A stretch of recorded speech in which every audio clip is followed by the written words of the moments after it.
Čaute, ja som Jaras a vítam vás v ďalšieho videa a dneska sa hlásim zo Slovinska.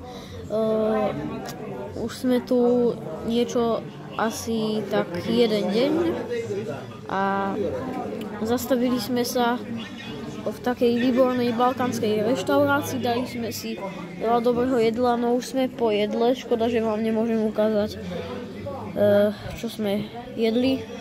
Ale tak ostatky, no.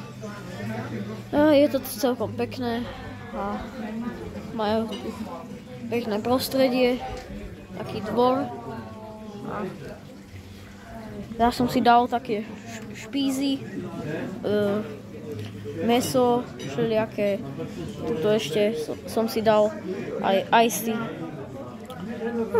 A majú tam takú fontánku, dážniky a všetko. Pekné je to tu. Takže čaute.